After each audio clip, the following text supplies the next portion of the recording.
اور کہیں وہ ڈیفیٹ کھا جاتے، غلطی کر جاتے، تو آج ان کا وہی حال ہوتا کہ 10 خود مولانا جرجیز کے مسجد میں لگے ہوئے 10 مائک میں سے 8 مائک اتروا دیے گئے اور جرجیز صاحب کچھ نہیں کر پائے. صرف 2 مائک آج ہماری مسجد میں رہ گئے. پورے ہندوستان میں جماعت اہل حدیث کے پاس اتنی بڑی مسجد نہیں ہے جتنی بڑی ہمارے اٹاوا میں ہماری شاہی جامع مسجد ہے. اتنی بڑی مسجد، 10 مسجدوں سے 10 مائک ہٹا کر صرف 2 رہ گئے، اور ان 2 مائک کی آواز بھی اتنی سلو کر دی گئی جو صرف مسجد کے اندر تک رہ سکتی ہے، باہر نہیں نکل سکتی ہے. اگر اتر پردیش والے یہ غلطی نہ کرتے تو آج یہ دن ہمیں دیکھنا پڑتے. یہ ہوگا اور کوئی بات نہیں، ان چیزوں سے گھبرانا بھی نہیں چاہیے. فَإِنَّ مَعَ الْعُسْرِ يُسْرًا، آج پریشانی ہے کل آسانی آئے گی، کل انشاءاللہ آسانی ہوگی. پیچھے مڑ کے نہیں دیکھنا چاہیے، جو ہوا وہ ہوا. آگے ہمیں کیا کرنا ہے، ہمیں کون سی رڑنیتی بنانا ہے، ہمیں کون سی حکمت عملی اپنانا ہے، اس پر غور کرنا چاہیے. جو ہو گیا ہو گیا، پیچھے مڑ کے دیکھنا بے وقوفی ہے. 5 سال تک اب ہمیں آگے کی حکمت عملی بنانا ہے، آگے کی رڑنیتی سوچنا ہے. اتفاق اور اتحاد ہمیں اپنے اندر پیدا کرنا ہے. ایک دوسرے کی نفرتوں کو ہمیں اپنے دلوں سے نکالنا ہے. ہمیں یہ آپس میں یکجہتی کا ثبوت دینا ہے.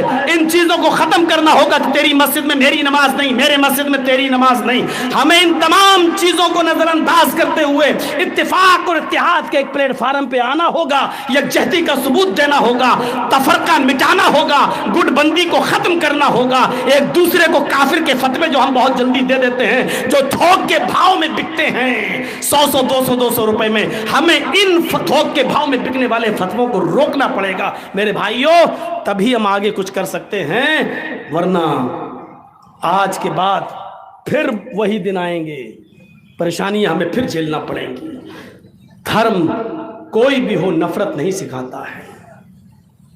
شرع لكم من الدين ما وصى به نوحا والذي أوحينا إليك وما وصينا به إبراهيم وموسى وعيسى نقيم الدين. آئے محمد صلی اللہ علیہ وسلم، ہم نے کوئی آپ کو نیا دین دے کر نہیں بھیجا. آپ سے پہلے یہی دین میں نے نوح کو دیا تھا، اور نوح کے بعد ابراہیم، موسیٰ اور عیسیٰ بھی اسی دین کو لے کر آئے. موسیٰ اور عیسیٰ اہل کتاب کا کلمہ بھی یہی تھا، تعالوا الی کلمۃ سواء بیننا وبینکم. آؤ ایک ایسے مول منتر کی طرف، آؤ ایک ایسے کلمے کی طرف جو ہمارے اور تمہارے درمیان برابر ہے. اور جب سب کا کلمہ ایک ہے تو اسی لیے اس دین کو اللہ نے سب سے زیادہ پسند بھی کیا ہے. اعلان کر دیا، ان الدین عند اللہ الاسلام. اللہ کی درشٹی میں، اللہ کے نزدیک پسندیدہ اور محبوب دین اسلام ہے. اللہ کی درشٹی میں، اللہ کے نظر میں محبوب اور پسندیدہ دین اسلام ہے. یہی اسلام جو آدم سے لے کر محمد صلی اللہ علیہ وسلم تک سارے نبی لے کر آئے، یہی اللہ کو پسند ہے. اور اسی دین کے بارے میں فرمایا، وَمَن يَبْتَغِ غَيْرَ الْإِسْلَامِ دِينًا فَلَن يُقْبَلَ مِنْهُ. جو اس دین کو چھوڑے گا اور دوسرا دین تلاش کرے گا، آدم سے لے کر محمد رسول اللہ تک تمام نبیوں کا لایا ہوا دین اسلام، جو اسلام سے منہ چرائے گا، جو اسلام سے منہ پھیرے گا، جو اسلام سے دور جائے گا، اسلام کو چھوڑ کر کوئی دوسرا دین تلاش کرے گا، کوئی دوسرا مذہب تلاش کرے گا، کوئی دوسرا راستہ اختیار کرے گا، فَلَن يُقْبَلَ مِنْهُ. تو وہ راستہ، وہ دین اس کا ہرگز قبول نہیں کیا جائے گا. کیوں کیا جائے؟ جب آدم کا دین یہی، نوح کا دین یہی، موسیٰ کا دین یہی، عیسیٰ کا دین یہی، اور میں کھل کر کہہ دوں کرشن جی کا دھرم یہی، رام چندر جی کا بھی دھرم یہی، تو کیوں آدمی کوئی دوسرا دین تلاش کرے گا؟ مین چیز عبادتیں ہیں، توحید ہے. تو وہ دیکھ لیجئے ہر مذہب کے اندر توحید موجود ہے. بھئی ہم بھی تو یہی کہتے ہیں. اگر ہمارے یہاں یہ بات کہی جا رہی ہے، ایک اللہ کو پکارو، ادعونی استجب لکم، مجھے پکارو میں تمہاری دعا سنوں گا، میں تمہاری پکار کو سنوں گا. اگر ہمارے یہاں یہ بات کہی جا رہی ہے کہ اللہ کے علاوہ تم کسی اور کو مت پکارو، ولا تدعوا من دون اللہ، اللہ کے علاوہ تم کسی کو مت پکارو، جو تمہیں نہ نفع دے سکتا ہے نہ نقصان پہنچا سکتا ہے. ما لا ينفعك ولا يضرك فإن فعلت فإنك إذا من الظالمين. اور اگر تم ایسا کرو گے تو ظالموں میں لکھے جاؤ گے، ظالموں میں ظالم قرار دیے جاؤ گے. جب ہمارے یہاں یہ لکھا ہے تو یہی چیز تو آپ کے یہاں پر بھی لکھی ہوئی ہے. یچتیو یو پمم نستسما دیوی شوری ریشا، جو کچھ بھی مانگ رہا ہے اس سے مانگو. 2 بار یچتی یو پمم، جو کچھ بھی مانگنا اس سے مانگو، وہی دینے والا ہے. نستسما دیوی شوری ریشا، نستسما دیوی شو، کوئی بھی دیوی دیوتا نہیں ہے اس کے اترکت، اس کے علاوہ ری رشا تمہیں کچھ بھی دے سکے. یہی بات تو آپ کے یہاں پر بھی تو کہی جا رہی ہے. جب یہی بات آپ کے یہاں کہی جا رہی ہے، یہی بات ہمارے یہاں کہی جا رہی ہے، تو پھر نفرتیں کیسی، پھر ایک دوسرے سے گھرنا کیسی، پھر ایک دوسرے کے اوپر اتیاچار کیسا، پھر ایک دوسرے کے اوپر ظلم اور زیادتی کیسی. میرے بھائیوں، اس کو سمجھنے کی ضرورت ہے. توحید سے ہمیں اپنا رشتہ جوڑنا پڑے گا. توحید وہ کنیکشن ہے جو ہمیں اللہ سے جوڑتا ہے. جب ساری دنیا ہماری مخالفت کرتی ہو اور کوئی ہمیں امید کی کرن نہ دکھائی دیتی ہو کہیں ہماری تعاون کی، ہماری امداد کی، تو وہاں بندے کا تعلق صرف رب سے جڑتا ہے. اس کے اندر امید کی ایک کرن آتی ہے، کیا کہ کوئی ہے جو ہماری دعاؤں کو سننے والا ہے. اسی کریکشن کا نام ہے ربط فی اللہ، من اللہ، اللہ کے ساتھ تعلق کو جوڑنا. یہ توحید ہمیں درس دیتی ہے.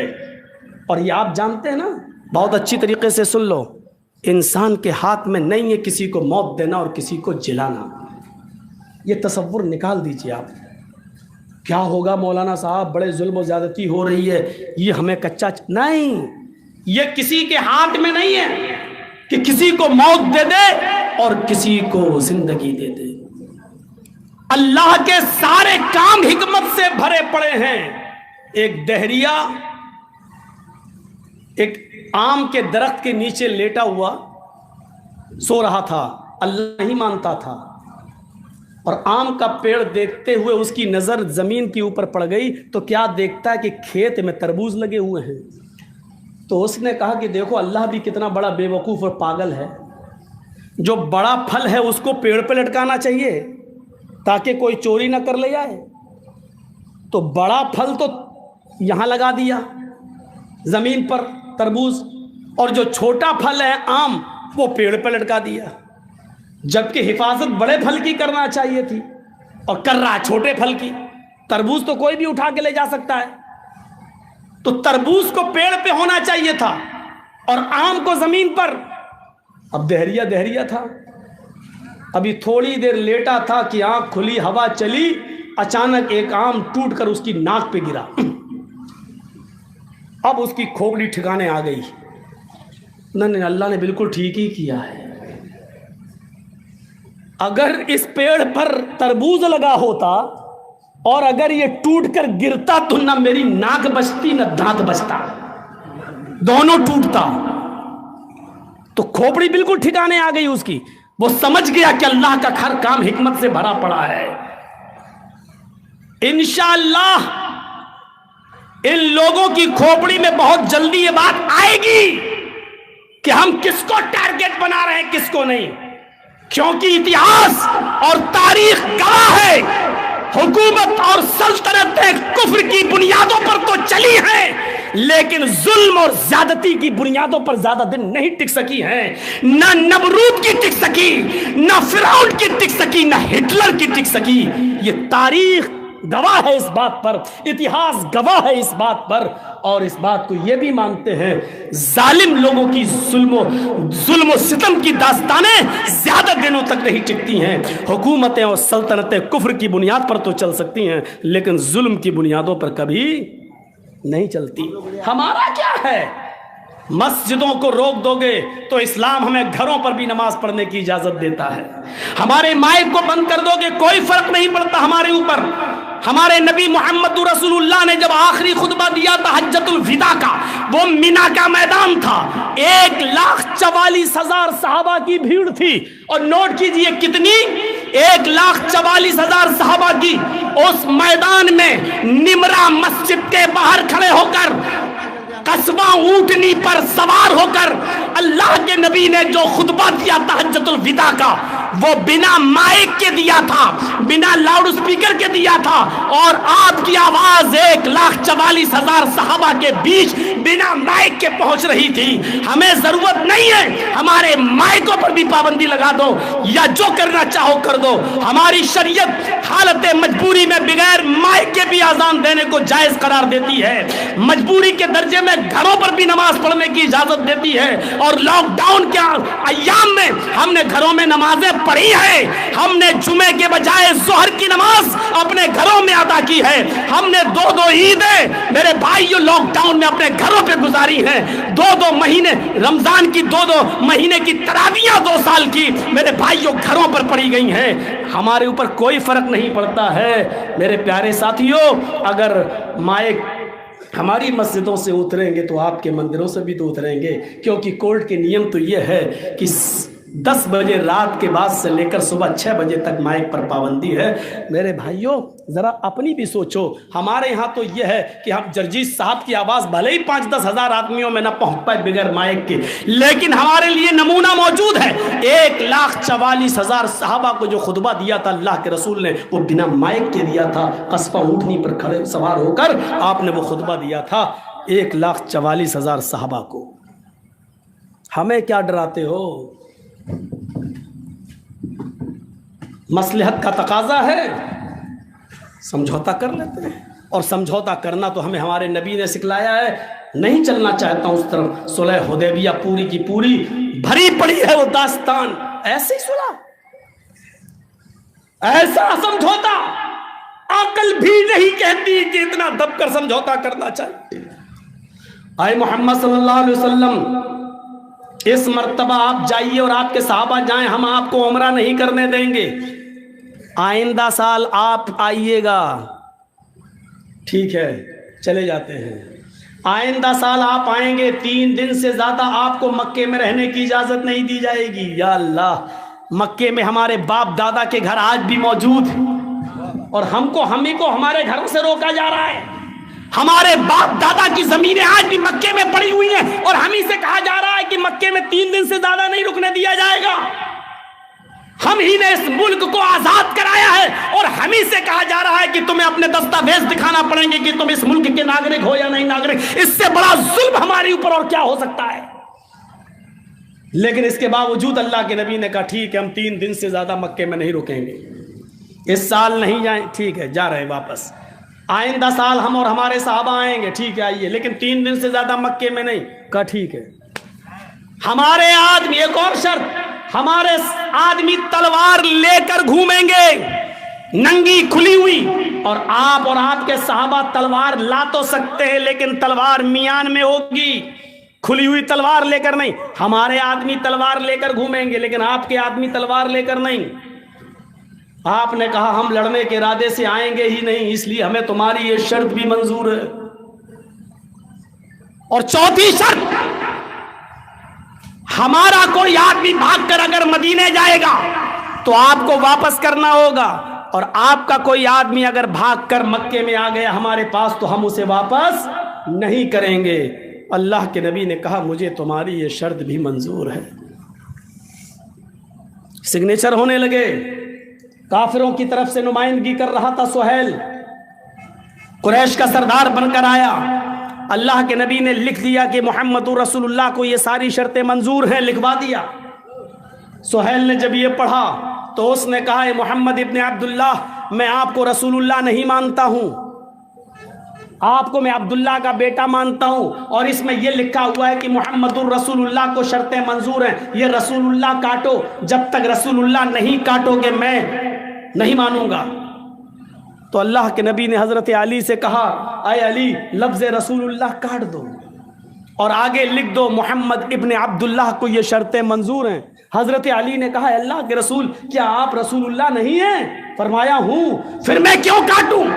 کہا کہ میں اللہ کا رسول بھی ہوں اور عبداللہ کا بیٹا بھی ہوں، یہ لوگ مجھے اللہ کا رسول نہیں مانتے، کوئی بات نہیں، عبداللہ کا بیٹا تو مانتے ہیں، لکھ دو محمد ابن عبداللہ کو یہ شرطیں منظور ہیں۔ حضرت علی نے کہا اللہ نے آپ کو حق کے ساتھ رسول بنا کر بھیجا ہے، میرے ہاتھ میں اتنی طاقت نہیں ہے کہ میں اپنے ہاتھ سے لفظ رسول اللہ کاٹ سکوں۔ اللہ کے نبی نے کہا کیسا منظر ہوگا صحابہ کے سامنے۔ اللہ کے نبی نے کہا علی پھر مجھے بتاؤ کہ کہاں لکھا ہے، پڑھو بخاری، کہاں لکھا ہے مجھے بتاؤ۔ جب حضرت علی نے بتایا یہ، اور اللہ کے رسول جب اپنے ہاتھ سے رسول اللہ کاٹ رہے تھے تو حضرت عمر فاروق کے آنکھوں میں آنسو تھے، اور حضرت عمر فاروق نے کہا اے اللہ کے رسول مجھے ایک دو سوالوں کا جواب دے دیجیے۔ آپ نے کہا کیا ہے اے عمر، کیا بات ہے؟ فرمایا السنا علی الحق، اے اللہ کے نبی کیا ہم حق پر نہیں ہیں؟ کہا ہاں تم حق پر ہو۔ اے اللہ کے نبی کیا یہ غلط نہیں ہے؟ کہا ہاں یہ غلط ہیں۔ کہا اے اللہ کے نبی اگر آج آپ جہاد کا حکم دے دیں اور ہم ان سے لڑنے لگیں، اگر ہم ان کو مار دیں، لڑتے لڑتے ان کو قتل کر دیں تو کیا یہ جہنم میں نہیں جائیں گے؟ قتلاہم فی النار، کیا ان کے مقتول جہنم میں نہیں جائیں گے؟ فرمایا ہاں جائیں گے۔ کہ اللہ کے رسول اگر لڑتے لڑتے یہ ہمیں مار دیں، یہ ہمیں قتل کر دیں، قتلانا فی الجنہ، تو کیا ہمارے مقتولین جنت میں نہیں جائیں گے؟ اللہ کے نبی نے کہا ہاں جائیں گے۔ تو کہا اللہ کے نبی پھر اتنا دب کر فیصلہ، پھر اتنا دب کر فیصلہ، آپ اجازت دیجئے کہ ہم لڑیں، ماریں گے یا مر جائیں گے، لیکن اتنا دب کر سمجھوتا نہیں کریں گے۔ اللہ کے رسول نے حضرت عمر فاروق کی بات کو ریجیکٹ کرتے ہوئے کیا کہا؟ نہیں عمر، اس وقت جو میں سمجھ رہا ہوں وہ تم نہیں سمجھ رہے ہو۔ اس وقت حکمت کا تقاضا یہ ہے کہ ان کی بات ساری کی ساری مان لی جائے، چاہے ناجائز ہی کیوں نہ ہو۔ اور آپ نے مانی، اور ساری ناجائز باتوں کو ماننے کا نتیجہ یہ نکلا کہ چند سالوں کے بعد پھر فاتحانہ داخلہ ہوتا مکے کے اندر، شاندار طریقے سے مکے کے اندر داخل ہوتے ہیں، اور سب سے پہلے مکہ فتح کرنے کے بعد جب آپ مکے میں داخل ہوتے ہیں تو جانتے ہو سب سے پہلا کام کیا کیا تھا اللہ کے نبی نے؟ خانہ کعبہ میں گئے، حضرت علی کے کاندھے پر سوار ہو گئے، اور اللہ کے رسول نے جب اٹھے حضرت علی کو کھڑا کر دیا اور اپنی چھڑی دے دی۔ حضرت علی نے ایک ایک بت کو گرایا، خانہ کعبہ سے بتوں کو صاف کیا، ایک ایک بت کو گراتے جاتے اور کہتے جاتے جاء الحق وزهق الباطل ان الباطل کان زہوقا، حق آ گیا اور باطل مٹ گیا، اور باطل کو تو مٹنا تھا۔ میرے بھائیوں، دور اندیشی کا نتیجہ یہ ہوتا ہے، حکمت عملی کا نتیجہ یہ ہوتا ہے، جوش میں آنے کی ضرورت نہیں ہے۔ یہ ساری چیزیں ہمیں شریعت نے بتائی ہیں، ساری چیزیں ہمیں قرآن و حدیث کے اندر ملتی ہیں۔ ایسے حالات ہو جائیں تو ہمیں کیا کرنا چاہیے؟ تھوڑا سا پانی اگر ہو تو منگائیے، تھوڑا گلا میرا نہیں۔ تو ساری چیزیں شریعت کے اندر موجود ہیں۔ تو بات تھوڑی سی کٹ گئی، ہمیں توحید سے اپنا رشتہ مضبوط کرنا چاہیے۔ دہریہ کی عقل میں نہیں آ رہی تھی بات، اتنا بڑا تربوز زمین پر، اتنا چھوٹا سا آم پیڑ پر، جب اس کی ناک پہ گرا تو اس کی عقل میں آ گیا۔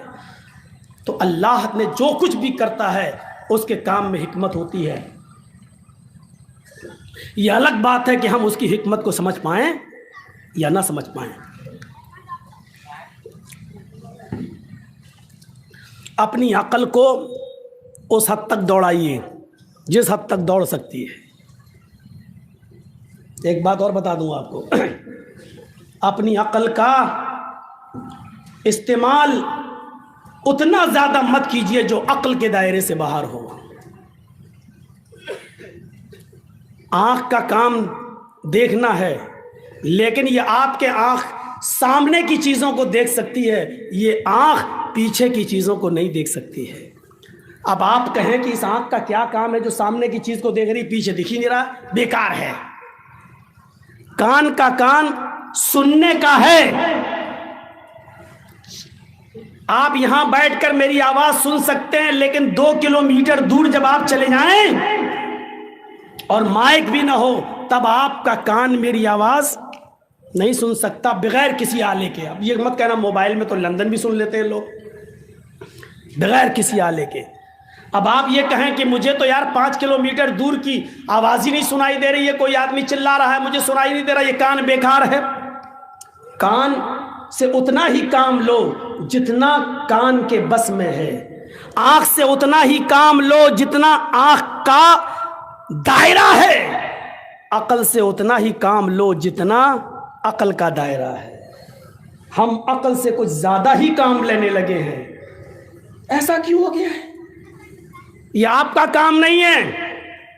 اسلام نے ایک مرد کو 4 عورت رکھنے کی اجازت دے دی، لیکن ایک عورت کو 4 مرد رکھنے کی اجازت نہیں دی. اب آپ سوچو ایسا کیوں؟ یہ آپ کی عقل کا دائرہ نہیں ہے. آپ اس عقل سے اس حد تک مت سوچئے. سوچیں گے تو سمجھ لو کہ آپ اپنی آنکھ سے پیچھے کو چیزوں کو دیکھنے کا کام کر رہے ہیں جو نہیں دیکھ سکتے ہیں آپ. اللہ کے نبی نے فرمایا جب بچہ ماں کے پیٹ سے پیدا ہو، لڑکا ہے اور لڑکی 2 ہی ہوتا ہے، لڑکا یا لڑکی، اگر بچہ پیشاب کر دے تو بچے کے لڑکے کے پیشاب کی جگہ پر پانی کا چھینٹا مارا جائے گا، لیکن لڑکی اگر آپ کے بیڈ پر یا بستر پر یا کپڑے پر پیشاب کر دے تو لڑکی کے پیشاب کو دھویا جائے گا. لڑکے کے پیشاب پر چھینٹے مارے جائیں اور لڑکی کا پیشاب دھویا جائے. ایسا کیوں ہے؟ اب آپ اس کے پیچھے پڑ جائیں گے تو آپ اپنی عقل سے اتنا کام لینا چاہتے جو آپ کی عقل کے دائرے میں نہیں ہے. اللہ کے نبی نے فرمایا جب موزوں پر مسح کرو تو اس کے اوپر کے حصے پر مسح کرو، جبکہ عقل یہ کہتی ہے کہ گندگی نیچے لگتی ہے. آپ زمین پر چلیں گے تو مٹی یا ناپاکی نیچے لگے گی، تو قاعدے سے مسح نیچے کرنا چاہیے، ایسے ایسے پانی لے کے ایسے، تاکہ نیچے کا حصہ پاک ہو جائے. لیکن اللہ کے رسول نے نیچے نہیں بلکہ اوپر مسح کرنے کا حکم دیا ہے. اوپر. عقل کہتی ہے نیچے لیکن ہمیں اوپر کرنا ہے. ایسا کیوں حکم دیا؟ یہ آپ جو چیز سوچ رہے ہو وہ آپ عقل سے اس کے دائرے سے زیادہ کام لے رہے ہو جو آپ کی عقل کا دائرہ نہیں ہے.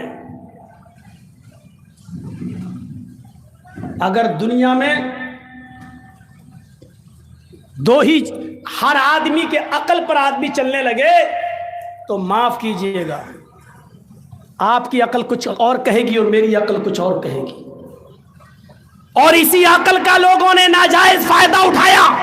تو آج دیکھ لیجئے برطانیہ میں اور امریکہ میں انہوں نے کہا اس میں عقلی طور پر کوئی برائی نظر نہیں آتی کہ لڑکے لڑکوں کے ساتھ ریلیشن شپ میں رہیں اور لڑکیاں لڑکیوں کے ساتھ ریلیشن شپ میں رہیں. برطانیہ اور امریکہ میں باقاعدہ لڑکے لڑکوں کے ساتھ شادی کر کے رہ رہے ہیں اور لڑکیاں لڑکیوں کے ساتھ شادی کر کے رہ رہی ہیں باقاعدہ. انہوں نے کہا اس میں عقلی طور پر کیا برائی؟ اگر کوئی لڑکا کسی لڑکے کے ساتھ رہنا چاہتا ہے تو عقلی طور پر کوئی برائی نہیں. اگر کوئی لڑکی کسی لڑکی کے ساتھ رہنا چاہے تو عقلی طور پر اس میں کوئی برائی نظر نہیں آتی ہے. یہ عقل کا ناجائز فائدہ اٹھایا گیا ہے، یا یوں کہہ لیا جائے کہ اپنی عقل کو اس کے دائرے سے بڑھا کر اس کے اوپر بوجھ ڈال دیا گیا ہے جو عقل کا کام نہیں تھا، لیکن انہوں نے اپنی عقل کا ناجائز استعمال کیا. تو یہ ایسی چیزیں، ورنہ آپ کے سپریم کورٹ کے اندر بھی یہ چیز پاس ہو چکی ہے بھارت کے اندر سے کہ اگر آپ کی بیوی بھی آپ کی مرضی کے مطابق اگر آپ کے بستر پر نہیں سوتی ہے تو آپ اس کو زبردستی اس کے ساتھ ہم بستری نہیں کر سکتے ہیں. اگر آپ نے زبردستی اپنی بیوی کے ساتھ ہم بستری کی تو یہ بھی ریپ مانا جائے گا. یہ آپ کے بھارت کے قانون کا ایک حصہ ہے، سپریم کورٹ کا ایک حصہ ہے. آپ کے بھارت کے سپریم کورٹ کا ایک قانون یہ بھی ہے کہ اگر آپ کی بیوی ہے، آپ نے کانٹیکٹ کیا ہے، آپ اس کے شریر کے مکمل مالک نہیں ہیں، اگر وہ اپنی مرضی سے آپ کی بیوی ہوتے ہوئے بھی اگر کئی لوگوں کے ساتھ ریلیشن رکھنا چاہے تو آپ اس کے اوپر کیس نہیں کر سکتے ہیں، کیونکہ اس کا جسم ہے، اس کی مرضی ہے، وہ آپ کی بیوی ہے ضرور، آپ اس سے فائدہ اٹھائیں گے، لیکن اگر وہ کسی دوسرے کے ساتھ بھی اگر اپنے سمت بنانا چاہے تو کوئی جرم نہیں ہے، کیونکہ وہ آزاد ہے۔ میرے بھائیوں، یہ اسی عقل کا نتیجہ ہے کہ لوگوں نے اس عقل سے اتنا کام لے لیا ہے جو اس عقل کا دائرہ نہیں ہے۔ آنکھ سے ہم یہاں بیٹھے بیٹھے ہم دیوار کی چیزیں دیکھنا چاہتے ہیں، یہاں بیٹھے بیٹھے ہم کلکتہ کے کیا ہو رہا وہ دیکھنا چاہتے ہیں، یہ آنکھ کے دائرے سے باہر ہے۔ ہم یہاں بیٹھے بیٹھے پاکل ریلوے اسٹیشن پر کلیوں کی آواز سننا چاہتے ہیں جو ہمارے کان کے دائرے سے باہر ہے۔ اسی طریقے سے یہ عقل کا ناجائز فائدہ ہے، اور عقل کو اگر آزاد چھوڑ دیا جائے تو معاف کیجئے گا، میں بہت ہی واضح لفظوں میں کہہ دینا چاہتا ہوں، غور سے سنیے گا، اگر عقل کو آزاد چھوڑ دیا جائے تو میں پوچھنا چاہتا ہوں کہ پھر ایک بہن کے ساتھ نکاح کرنے میں اور بیٹی کے ساتھ شادی کرنے میں کیا برائی ہے؟ مجھے بتائیے، عقلی طور پر بتائیے کیا برائی ہے؟ بلکہ میں تو یہ کہتا ہوں کہ آپ کی بہن بڑی خوبصورت ہے، آپ اپنی بہن کے جذبات کو سمجھتے بھی ہیں، آپ نے ناز و نخلوں میں پالا بھی ہے، آپ دولت مند بھی ہیں۔ عقل مندی تو یہ کہتی ہے کہ آپ اپنی بہن کے اور اپنی بیٹی کے زیادہ مستحق ہیں کہ آپ اس کے ساتھ نکاح کریں۔ یہ کون سی عقل مندی ہے کہ اپنے گھر کی دولت کو آپ کسی دوسرے کے حوالے کر دیں اور دوسرے کی سڑی ہوئی دولت کو آپ اپنے گھر میں لے آئیں اور اپنے گھر کی مہارانی بنا لیں؟ عقل، یہ کون سی عقل مندی ہے؟ لیکن میرے بھائیوں، اس کو کوئی بھی دنیا کے اندر اس کو صحیح نہیں مانتا ہے، نہ بھارت کا قانون اس کو صحیح مانتا، نہ امریکہ۔ میں پوچھنا چاہتا ہوں کیوں کہتا کہ نہیں شرم و حیا بھی، یہ آپ کتنی بھی چیزیں کہہ لیں، سماج سوسائٹی کی دہائی دے دیں، معاف کیجئے گا، آپ یہ صرف سماج اور سوسائٹی کی دہائی دے سکتے ہیں، لیکن مجھے یہ بتائیے عقلی طور پر اس میں کیا برائی ہے؟ جو کام ہماری بہن کے ساتھ ہمارا بہنوئی کرتا ہے وہ کام کیا ایک بھائی نہیں کر سکتا ہے؟ بچے پیدا وہاں ہوں گے، کیا بچے پیدا اس گھر میں نہیں ہو سکتے؟ بلکہ ہمیں اپنی بہن اور اپنی بیٹی کے مزاج سے ہم زیادہ واقف ہیں، ہم جتنا اچھی طریقے سے اس کے ساتھ رہ لیں گے دوسرا نہیں رہ پائے گا۔ عقل تو یہ کہتی ہے، لیکن میرے بھائیوں یہ عقل کا دائرہ ہے جو محدود ہے۔ جب عقل ہماری کام کرنا بند کر دیتی ہے تو وہاں پر ایک تیسرا علم کام کرتا ہے جس کو کہتے ہیں وحی الہی۔ وحی الہی کی ضرورت وہیں پڑتی ہے جہاں ہماری عقل کا دائرہ ختم ہو جاتا ہے۔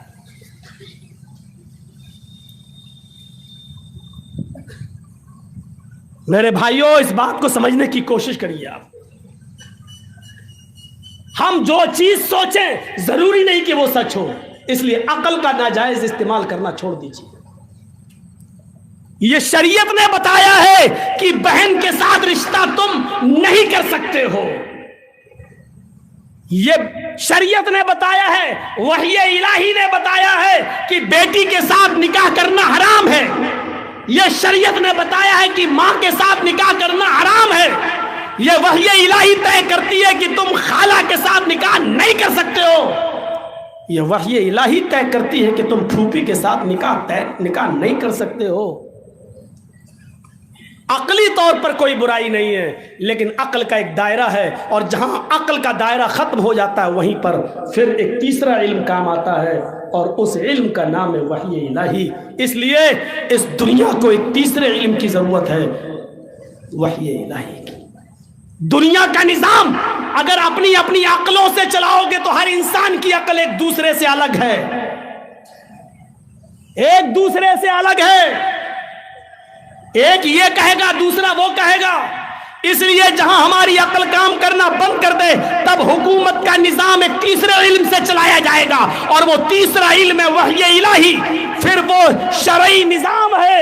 جب شرعی نظام منافذ ہوگا میرے بھائیوں وہاں پھر کسی کی عقل ختم ہو جائے گی، اس لیے کہ تمہاری عقل یہ کہتی ہے، اس کی عقل یہ کہتی ہے۔ ایک عقل کہتی ہے زناکار نے زنا کیا ہے اس کو 2-4 مہینہ جیل میں رکھ کے سزا دے دو، ایک عقل یہ کہتی ہے کہ نہیں اس کو پتھروں سے مار مار کے ہلاک کر دو، اس کو اس سماج میں جینے کا حق نہیں ہے۔ کل تک اس سزا کو لوگ روڑیوادی سزا کہتے تھے، اور جب ہندوستان میں، بھارت میں جب بلاತ್ಕಾರ اور ریپ کے کیس بڑھے، تب راج ٹھاکرے کو بھی کہنا پڑا کہ اسلام کی سزا ان کے اوپر لاگو کرو، پتھروں سے مار مار کے ان کو ہلاک کر دو اور ختم کر دو۔ میرے بھائیوں بتاؤ، ہماری عقل یہ کہتی ہے کہ چور کے ہاتھ کاٹ دینے کے بعد وہ بیچارہ مجبور ہو جاتا ہے، پھر کمانے کے لائق نہیں ہے، اس لیے چور کے ہاتھ نہیں کاٹنا چاہیے۔ اگر ہاتھ کاٹ دیں گے تو زندگی بھر پھر وہ محنت نہیں کر سکے گا، مزدوری نہیں کر سکے گا۔ ایک عقل یہ کہتی ہے کہ چور کا ہاتھ نہیں کاٹنا چاہیے، ایک عقل یہ کہتی ہے کہ اگر چور کا ہاتھ کاٹ دیا جائے گا تو پھر تمام لوگوں کے سامان کو اور مال کو چوری سے محفوظ کر لیا جائے گا، پھر کسی کی ہمت نہیں پڑے گی کہ وہ کسی کے مال کی چوری کرے، کیونکہ اس کی سزا دیکھنے کے بعد پھر چوروں کے حوصلے پست ہو جائیں گے۔ ایک عقل یہ کہتی ہے، اب بتائیے کون سی عقل کو کام میں لایا جائے؟ اس لیے جب انسانوں کی عقلیں ٹکرانے لگیں تو وہاں ایک تیسرا علم کام آتا ہے، اور اس علم کا نام ہے وحی الہی۔ پھر کتاب و سنت اور شرعی نظام کے تحت نظام کو چلایا جائے، ملکی نظام کو۔ جیسے اس دہریے نے سوچا اپنی عقل سے کہ اتنا سا پھل تو اوپر، اتنا بڑا نیچے، جب ناک پہ گرا تب ہوش ٹھکانے آ گئے۔ آپ جو چاہیں، مجھے معلوم ہے سن 1957 کا تقریباً واقعہ ہے، 57 کا واقعہ، 1957 کا۔ چھوٹی لائن چلتی تھی، چھوٹی لائن گورکھپور سے گونڈا کے لیے چھوٹی لائن ایک چلتی تھی، اور وہ کوئلے والا انجن اس میں لگا ہوتا تھا پہلے۔